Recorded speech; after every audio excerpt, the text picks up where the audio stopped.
Hey there, this is a video for the game Mobile Legends Adventure. This video is a part of a series of videos I'm making on the game in response to all the very similar questions I see on the subreddit. This series is divided between different progression stages for the targeted audience. So I've already made a video for the early game, and this is going to be the mid-game video, or at least a part of it. There are so many things that I wanted to say about the mid-game that I thought it'd be best if I divided it into two parts. So this is the part that's going to be about heroes and teams and such, and the next one will be about different resources and game modes and that kind of stuff. I needed to divide it into two parts, not only because of the length, but also this is the stage of the game where which heroes and teams you're building will have a significant impact on your progress. So it's nice that this topic gets its own time to shine as a separate video. Leveling up will become slower and you'll be encountering stages that require more and more teams, so your roster needs to become bigger and better accordingly. You'll also be entering this stage with a lot of bias.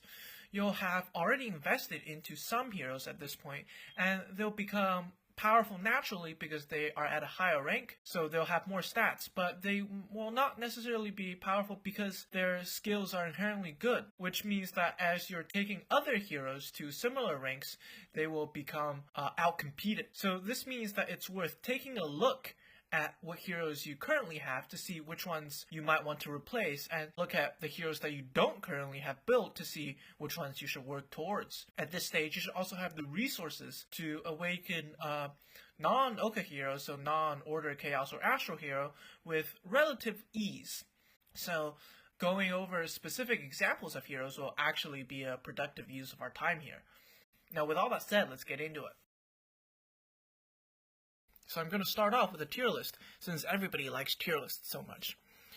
It's also because there's so many heroes in this game, and for me to realistically cover every single one of them, it will take enough time to make its own separate video, and tier lists make a good way of showing a little bit of what I think about every single one of them without going into too much detail. Now, one thing you'll notice about this tier list is that they only contain basic type heroes, so no Order, Chaos, or Astral heroes. That's because these heroes are going to be the main focus of your account right now. You will be slowly building Order, Chaos, or Astral heroes at this point in time, but I'm going to have a separate section talking about them towards the very end of the video. And for the majority of the video, these are the heroes that I'm going to be talking about exclusively. Now, so what do these tiers mean? So the first two tiers are the main heroes you should be focusing on right now in this game. They're divided into two tiers because I think some heroes are going to stay relevant throughout your entire game. Some heroes either stay only good in specific game modes or become okay to use and not excelling at anything. And those heroes are the ones you're going to find in the second tier. They're still very strong to use in the mid-game, it's just that eventually you might want to replace them. Now, as for the next two tiers are heroes who might not be very good in campaign game modes, but they can be very strong in certain specific game modes, mostly for damage, such as bosses or Minos trials. So the higher tier of those two tiers are going to be heroes who are so good that you might never replace them. And the second tier are heroes who have better alternatives either in the tiers above them or in other Order, Chaos, or Astral hero selections. So for example, Kagura is a summoner, so it means she's very good against the Gourd boss. But if you have a Nimbus Eudora build, you're not going to want to use Kagura because Nimbus Eudora is just better. However, sometimes you have specific game modes where you can use only light heroes, for example, in which case Kagura will become useful again. These instances are rare in the game, but they occur often enough for you to keep that in mind. Now, for the last two tiers, these heroes are basically the worst half of the hero selection. However, since for faction towers you need 10 different heroes to build two teams, some of them are just useful enough to be considered a tier above the rest, and these heroes are, again, the higher half of these two tiers. Maybe every once in a while you'll find a use for them to counter specific heroes in campaign modes, but other than that, they're only used for faction towers, really. Now, the bottom tier of heroes are basically the most useless of all. It's hard for me to find anywhere where they're worth using, and since the fact that there are at least 10 different heroes above them of their respective types, you're not going to want to use them for faction towers either. Now, one last thing to add is that in this tier list, I'm missing Eclipse Arlet, who is a relatively new hero at the time of recording, so I didn't really want to put him anywhere yet. But in my opinion, he's at least very strong in faction towers, and most likely somewhere in the highest 2 tiers. Now, a lot of times I see people post their teams with a whole lot of different damage dealers or all sorts of fighters. Generally speaking, in a team, you want one main damage dealer who deals enough damage for the whole team, and everybody else on the team is built around that DPS's mechanic so that they can deal the most damage that they can. This might mean keeping them alive if they're particularly squishy, or maybe providing them with energy if their ultimate is really strong. Because of the fact that you're running just one damage dealer, it necessarily means that one damage dealer needs to be dealing enough damage for them to be the sole damage dealer for your team. This means that choosing the right damage dealer is particularly important in building a team. Now, the two best damage dealers in the game right now are Arcus Mia and Ultio Eris. Now, it's important to keep in mind that since this is a game that's being constantly developed, they could come out with a new hero in a month that's actually better than those two. So if you find yourself watching this video pretty far into the future, it might be better for you to pay less attention to the specific examples of the heroes I'm talking about, but more towards the mechanic behind them that makes them good. Another little side note I like to add is that for the majority of the video, I'm going to be talking exclusively about non-OCA heroes, so basic type heroes. So when I say that these two heroes are the best damage dealers in the game, I'm really talking about best basic type damage dealers. There are going to be Order, Chaos, or Astral damage dealer who might be outperforming them, but since for the most part, for a mid-game player, you're going to be investing in basic type heroes, these heroes are the ones that I'm going to be talking about. Now, with that said, let's talk about Arcus Mia and what makes her good. So, what makes Arcus Mia really unique is really her second skill. So what she's able to do is cast these two little crystal summons next to one of the enemies. So what it effectively does, if you read the skill, is that the enemy target themselves receive a little bit less damage, but whenever the crystal takes damage, it's transferred onto the enemies.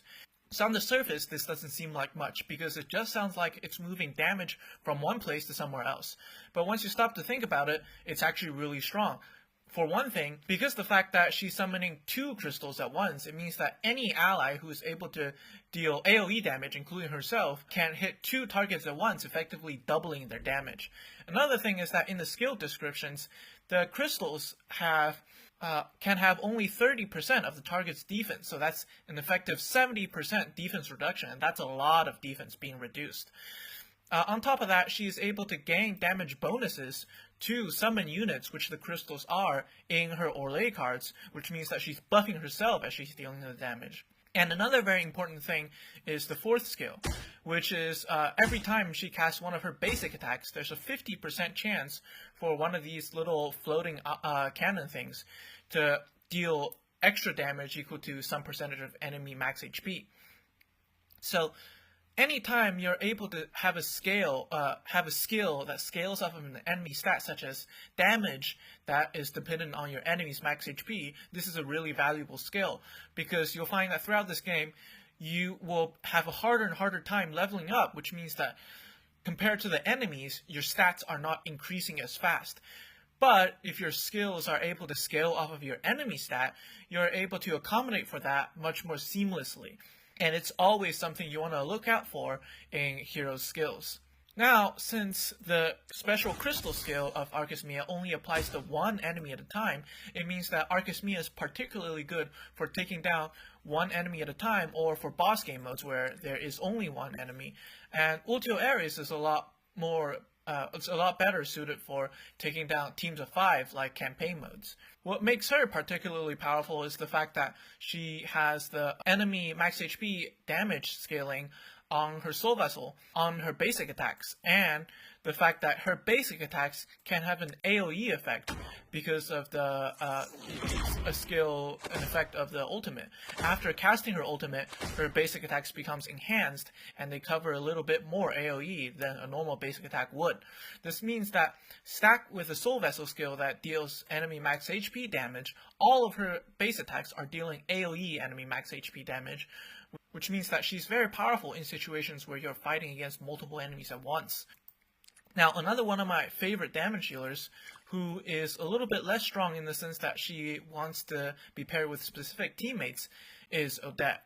So what Odette does is deal a lot of damage based on enemy sleep. So the 4th skill sums up her kit pretty well. It's that every time an enemy is put to sleep, I know on the skill it says every time she puts an enemy to sleep, but that's not necessarily true here.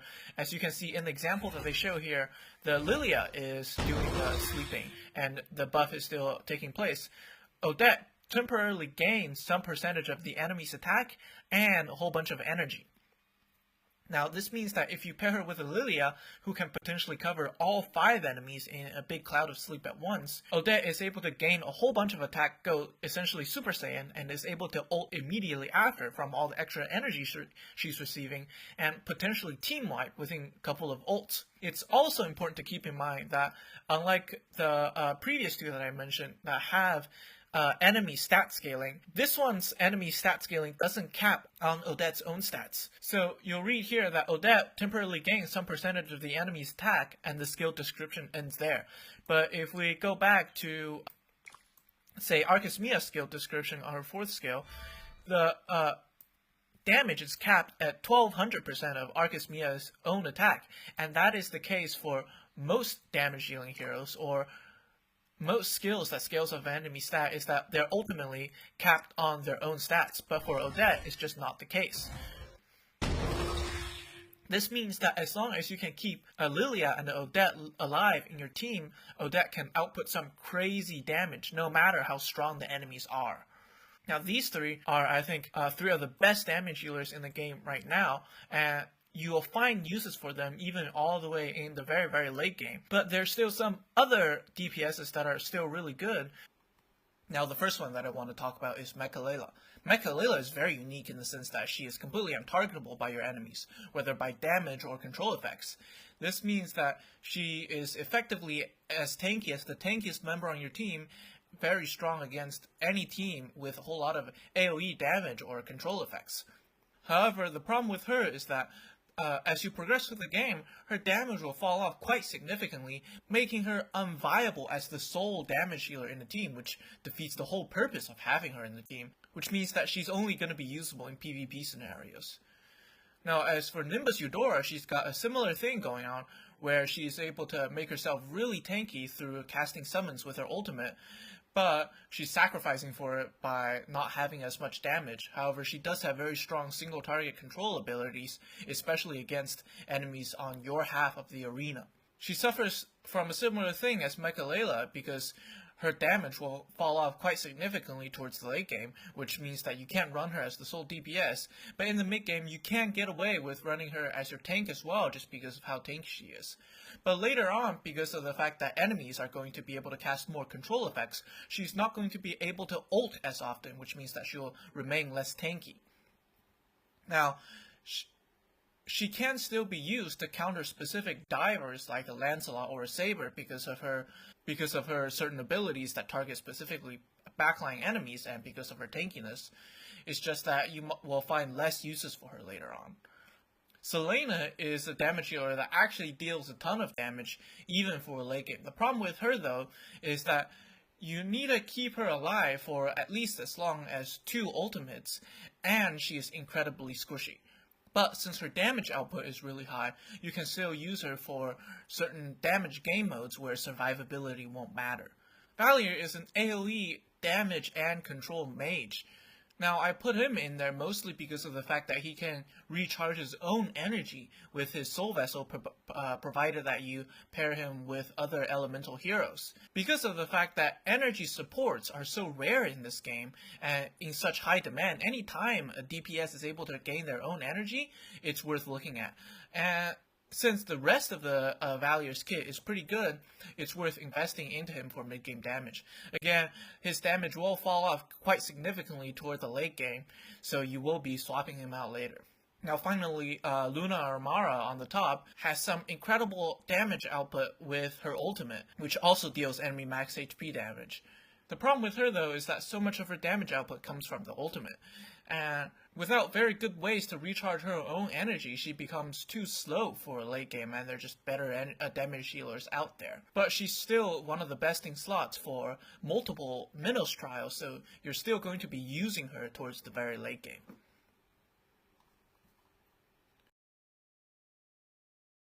Now, to cover your DPS's weaknesses in this game are your supports. And one of the main weaknesses of damage healers is the fact that they're incredibly squishy, and they're very prone to dying. And dead damage healers are very bad damage healers. And this is also the main reason why you don't want so many damage healers on the same team, is because then you become very vulnerable to assassins and AoE damage healers. This is why supports are so important, because they help to keep your damage healers alive, among other things. So one of the best survivability supports in this game is Naya Rafaela. What Naya Rafaela can do is essentially a lot of healing, but it's a little bit more than that. So basic healing in this game is actually pretty bad. The reason for that is because you can't heal for more than your max HP allows. And there's some enemies in this game that can burst your entire HP bar down in a couple of seconds, and you can't heal faster than that. But Naya Rafaela is able to overcome this problem with a special passive on her ultimate. When Naya Rafaela's skills provide too much healing, all the extra healing is becoming shields. This means that the extra healing is being stored up to mitigate against burst damage that some enemy is able to output. So she's not only providing sustained survivability through a lot of healing, but also burst damage mitigation through the extra shields. Now, another very powerful burst damage mitigator is going to be Miracle Clara. So Miracle Clara has a very cool fourth skill that whenever an ally is about to die for the first time in a match, instead of dying, they just don't. They gain immunity to death for a couple of seconds. And it only happens once. So on the surface, this doesn't seem like much, because it's only a couple of extra seconds. But when you think about it, right before when an ally is about to die, they are receiving a lot of damage. And in this game, when you receive damage, you also gain a lot of energy. So right when a hero is about to die, they tend to have the energy the highest, which means they can ult. And Miracle Clara can keep them alive just long enough to cast usually an extra ult, which can be game-changing in a lot of different games. And it's going to happen 5 different times throughout the match, because you can have 5 different heroes. On top of that, she has a little bit of healing on her other skills, but not too much. The main thing is her fourth skill. And the final survivability hero that I want to mention is also Martial Nana. So Nana has a very unique skill in that she can resurrect an ally with her ultimate. Now, this skill is getting slowly power crept because more resurrection mechanics are being added to the game, but as of now, it's still relatively unique. This skill is especially powerful in scenarios where you cannot prevent death, such as in certain boss game modes. And it's still going to be relatively useful in campaign. Usually speaking, you'd rather your allies not die in the first place rather than die and bring them back. So arguably, she's a little bit worse than the others, but she does have other cool skills like constant healing through a little bear-looking summon, and also just burst damage mitigation that just cancels out any damage that exceeds 10% of their max HP for one time. And a final note on survivability is that when you're building a team, you should pair damage healers with support that provides a different kind of mechanic that they already have. So here I have a grouping chart of different marksmen and mages, and their various skills that helps them to survive. Now, this is not a tier list, because heroes on a higher tier are not necessarily tankier than heroes on the bottom tiers. The main goal here is to show different skill axes that they have. So heroes like Wanwan, who has a lot of damage immunity through untargetability, is usually paired much better with someone. Is usually paired much better with the support that's able to heal her a lot. Whereas damage healer like Selena, who is able to provide a lot of healing for herself, is usually paired much better with someone who can provide a lot of damage reduction or damage immunity, like Clara, for example. Now, another important thing that supports can do is to provide buffs for the rest of your team. Now, one of the most important buffs in this game is energy. And the best energy buffer by far is going to be Angela. Angela has this really strong skill on her ultimate where she will instantly recharge somebody else's energy pool at the cost of her own. So this skill effectively makes one of your allies ult twice as often as they usually are able to. And this is going to mean that your DPS can deal more damage, your tank can tank more, your other support could cast more buffs or whatever it is. So anytime one of your allies is really strong, Angela is just able to make that ally that much stronger. And on top of that, she's granting that ally a whole lot of attack buffs. Now, another decent energy support is one that I've mentioned before, and that's going to be Naya Rafaela. Naya Rafaela has a third skill where whenever she casts it, if an ally has high enough HP, they gain 200 points of energy. This is a little bit better than Angela's in the sense that she doesn't need energy herself to be able to cast it since it's on a skill rather than an ult. And also, it can target 2 heroes at once you have the second level unlocked. However, it's still a lot less energy than Angela is able to bring. Now, the last one I want to mention is going to be also in Elemental, not technically a support, but Gord. Gord has this interesting Orlais skill where whenever he deals the 10th instance of damage, he's restoring energy to all allies other than himself. 40 isn't a lot of energy, but because of the fact that he's doing it to 4 allies at once, it stacks up quite a lot. And because of the fact that it happens passively.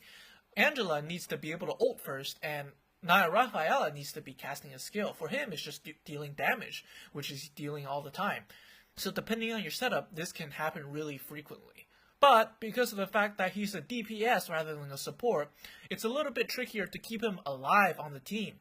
Now, the final support that I want to mention that doesn't really belong to any of the groups before, or it kind of belongs to all of them, but it's still really strong is Estrella Cipra. What makes her so strong is her ultimate, which is able to summon one of these units on this list, which are all pretty good, by the way, and it basically turns a 5v5 into a 5v6 for a little bit. The main problem with her is that which hero gets summoned is random, which is pretty frustrating because if you're looking for a specific kind of support in your team, like a survivability support, she's not necessarily going to bring that because she could summon a DPS instead. Now, the DPS is still going to be pretty good, but it's not what you're looking for. Now, you can overcome this because of the fact that most game modes can be retried as many times as you want, so you can keep on resetting until she summons exactly who you're looking for. This will make her quite significantly stronger, but a lot more boring to play. It's still a neat trick to keep up your sleeve in case you have that one little stage that you just can't beat, and maybe a specific hero will help you out. Tanks are a lot simpler than DPSs or supports. What tanks are supposed to do is essentially act as a wall that keeps the enemy on their side and your squishier backline safe on your side. This means that they need to be able to absorb a lot of damage and stay relatively still so that the enemies don't rush in. Now, the best tank as far as self-survivability goes is going to be Edith. Edith has this really cool ultimate where she gets this shield in the form of a mecha, and whenever she loses the shield by damage, she goes into this more vulnerable form, and after a while, gets back into the shield form again. This effectively means that since the shield is so big, she's gaining multiple lives over and over again as long as she's staying alive in that vulnerable form. This also means that it's usually a good idea to pair her with a secondary tank to help her keep alive in that more vulnerable form, and because of the fact that Edith has the tendency to jump around during the match, she can let a few stragglers in the front through onto your side. A secondary tank can help against mitigating those frontliners into rushing your side of the team, or your side of the arena, into your team. Now, the second tank that I want to bring up is also technically not a tank, a fighter instead, and it's going to be Sylvana. Sylvana has this really cool second skill where she's able to gain a shield depending on how much damage one of your DPSs is dealing. Now, because of the fact that some DPSs are able to deal crazy amounts of damage, it means that Sylvana is also able to gain crazy amounts of shield. And because of the fact that she's also a fighter, she is able to bring a lot of extra damage to your team. And another tank that is a lot less tanky in the sense that he'll lose HP much faster, but still very strong is going to be Argus. So Argus has this fourth skill where whenever he's about to die for the first time, similar to Miracle Clara's skill, he just doesn't. He instead becomes invulnerable to death for a few seconds and absorbs a whole bunch of damage. Now you'll note that this skill's duration lasts a whole lot longer than Miracle Clara's ability, and it also means that he is guaranteed to be alive for a certain amount of time. You'll find that sometimes in matches, one of your enemies can be so strong that they DPS down even your strongest tank in just a couple of seconds, while Argus is completely immune to that. He is literally unable to die within those couple of seconds. And finally, I want to bring up Ruby. So Ruby has a very interesting skill where she's able to heal her lost HP whenever she's casting a skill. But the problem with this skill is the fact that she needs to be casting skills in the first place. You'll find that towards the late game, enemies have more and more powerful control abilities, and Ruby might be CC'd a lot, which means that she's not casting a lot of skills, which also means that she's not casting a lot of healing on herself, which means that she's going to be very prone to dying, which defeats the whole purpose of having a tank. But since you're facing multiple teams at once, you get to choose which teams to pair her against, so you can just use her in teams where you don't have a lot of enemies with heavy CC. But another thing that's so great about her is that she herself has a lot of heavy CC, because she pulls enemies closer together. And a lot of DPSs in this game really care about enemies being close together because they have AoE damage effects. And you'll find that she pairs really well with those damage dealers. Fighters in this game are kind of tricky. They're not quite as tanky as tanks because of the fact that they deal a little bit extra damage, and they don't deal quite as much damage as proper damage dealers because they are more tanky. They try to be jack of all trades but end up being master of none, which means that they're kind of useless. However, there are very few fighters who actually end up being master of all the trades and are actually really good. So I've already mentioned one of them, which is Sylvana, who works really well as a tank. Another fighter who's really good is going to be Esmeralda. So Esmeralda does this really cool thing where she goes invulnerable with her ultimate and does a whole bunch of spinny that silences the enemies. It deals decent damage and also has great control, and also great survivability because she's completely untargetable during that time. And if you have her Orlais cards unlocked all the way, you'll find that she also pulls the enemies in, which means that she's also going to be really good in teams where your main damage dealer deals AoE damage, so you would rather want the enemies to stay closer together. Another fighter who looks to be pretty decent is the newest fighter, Eclipse Arlet, who just is pretty tanky and deals a lot of damage. However, he is pretty new, so I haven't played around with him that much yet. So all I can tell you about him now is that he appears to be pretty good. Basically, for the most part, other than those three, all of the other fighters are either completely terrible or just have very niche uses, such as Fanny's ability to pull one of the fighters into the back, or Natalia's ability to output sleep for Odette to receive the buffs. So for some roles in the game, there are very few strong heroes. For example, at being energy support, Angela is the best by far. Nobody else comes even close to what Angela can do in terms of energy and buffs for your team. This means that if you're looking for these buffs, it might be very powerful to build many Angelas for your account. It can be applied to a couple of other aspects. For example, in different faction towers, there aren't enough good roles in their respective faction. So in light towers, for example, Sylvana is basically the only good tank right now for light. So it might be very helpful to build two different Sylvanas so you can have a very strong tank for both sides of your tower. There are actually very few downsides in terms of optimization for building duplicates.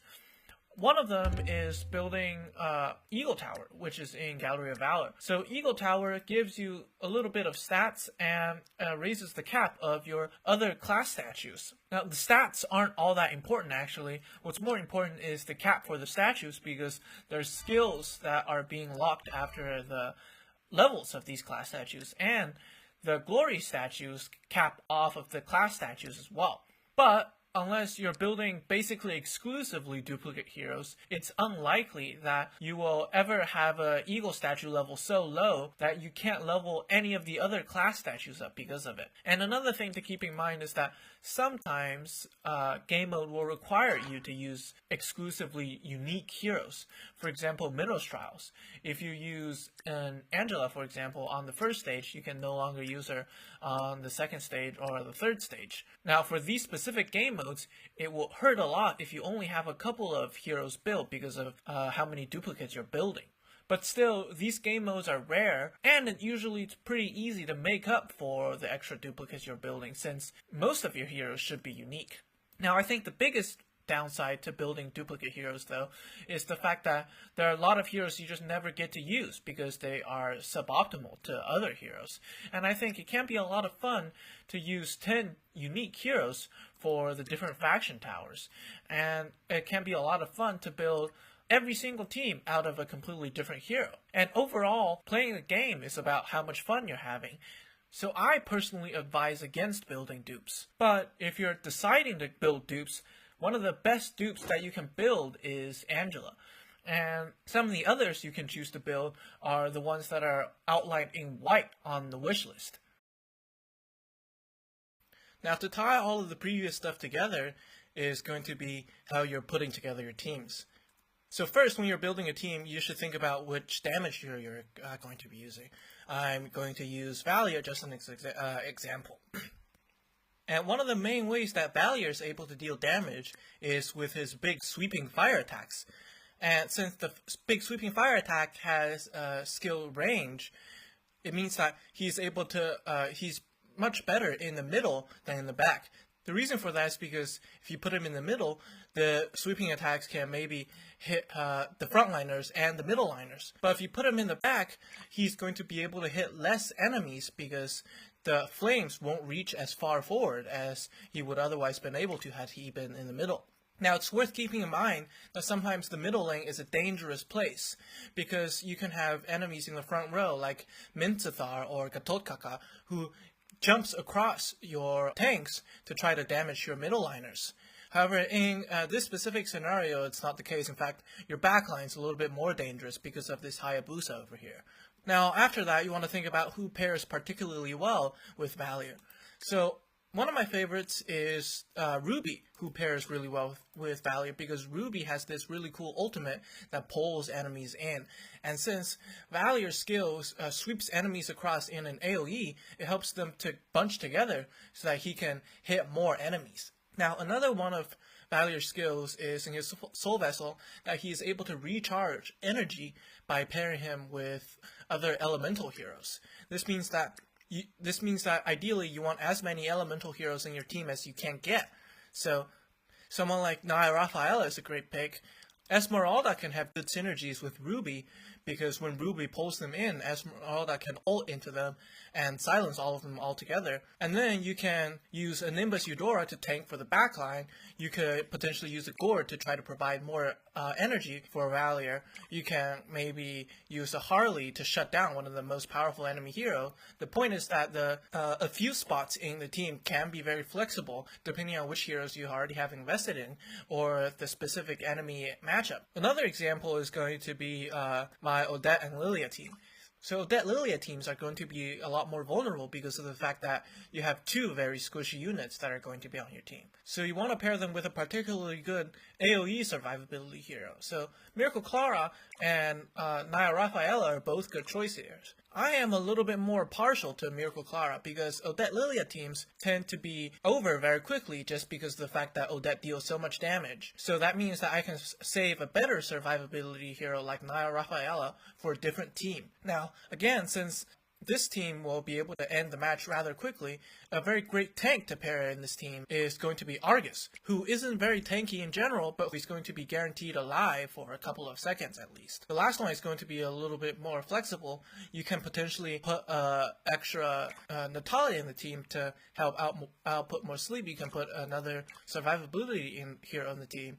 to help them survive better, or you can just put a general support or another tank in the team. It doesn't matter too much as long as you have the core team members down. Now, with a team like this, where it's not important which specific spot your damage dealers are in, it's important to keep your damage dealers in the spot where they're the least vulnerable. So for example, over here, since Hayabusa is going to be jumping bottom back, this is where you want to keep away your damage dealers. And mid lane, like I put over here, is going to be a better choice. So you might encounter, again, some enemies in the front who can deal some damage to the mid line, in which case you want to move these two heroes back. And in some cases, you have facing against someone like Kadita, who can sweep in on one of the sides, in which case you want to keep them either both bottom or both top, depending on which place the Kadita is going to jump in. Always try to position your team so that hopefully your DPS is the one to die last, because without your damage dealer on your team is kind of useless because you're unable to deal damage to the enemies. Now the last example that I'm going to show is going to be an Arcus Mia team. So Arcus Mia is one of the most squishy damage dealers in the game, and it can be quite a struggle to keep her alive. However, what can work really well with her is an Edith. The reason for that is because Edith jumps to the back of the enemy lines, then taunts them and tries to pull them back, which keeps the enemies farther away from Arcus Mia. Arcus Mia is so squishy that sometimes when an enemy casts the skills in her general direction and just tickles her a little bit, she can die. Now, since Edith is able to point your enemies towards a different direction, it helps a lot to make that not happen. Now, since Arcus Mia is so squishy, she can die when a lot of your other allies are perfectly healthy, which means that she can pair particularly well with Anana, who can revive her constantly if she goes down. And since Edith didn't want a secondary tank, you can choose another tank who might not be as good, such as Atlas, but gets the job done in the few seconds where Edith is vulnerable. And then again, your last slot can be whatever, depending on your enemy matchup and your own hero investments. You can put an Angela in here if you want. I used to put Harley in this team because of the fact that Arcus Mia is so single target focused. Since Harley is able to lock out one of the targets, Harley is able to construct a much better scenario for Arcus Mia to deal damage. Noticing all of those teams, I never brought in an Angela. The point of that is to show that you can build a lot of very viable teams even without the most powerful unit in the game. You just have to think about what works well with each other. Now, mid-game is going to be the first time you're going to be taking a serious look at investing into Order, Chaos, or Astral Heroes because of the fact that you're able to gain various ways of obtaining sacred scrolls in the game.